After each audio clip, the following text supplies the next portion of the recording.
Hello. I am just going to let you get on with it because we like surprises. Good luck. Do you speak Arabic? أريد أن أقول لكم مستغربا، لماذا في مجتمعاتكم حريصون على الإساءة للرسول محمد صلى الله عليه وعلى آله وسلم؟ أنا أعتقد أن السبب الوحيد هو أنكم لا تعرفون شخصية هذا الرسول العظيم محمد صلى الله عليه وعلى آله وسلم، ولذلك تابعوا معي لأعرفكم على أهم جوانب من حياته وسيرته العطرة.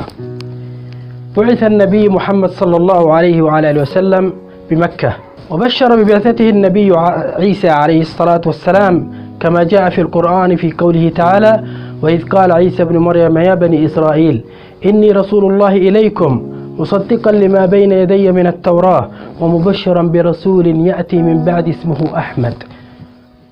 فهو أحمد بلغة العجم ومحمد بلغة العرب.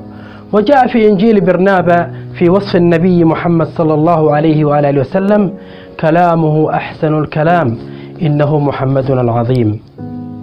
فعندما ولد بمكة عاش يتيما حتى ساقت الأقدار حليمة السعدية لترضعه، فأشفقت عليه وفاضت بقلبها حنانا عليه، وأخذته بجنبات يديها يحدوها الأمل، فأشفقت عليه وفاضت عليه برحمة من الله، وهي لا تعرف أن هذا هو الرسول الذي يخرج الناس من الظلمات إلى النور.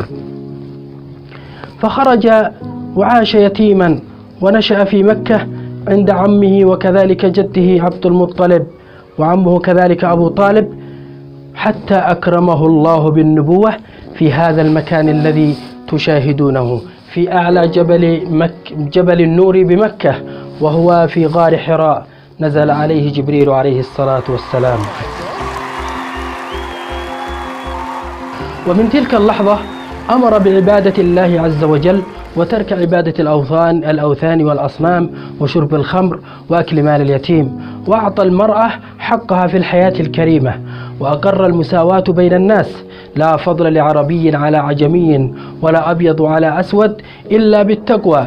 وعندما صدع بالحق آذوه وسبوه فخرج من بيته، وعندما أرادوا قتله ذهبوا إلى بيته لكنهم لم يجدوا إلا ابن عمه علي بن أبي طالب رضي الله عنه وأرضاه يفتدي النبي صلى الله عليه وسلم بدمه.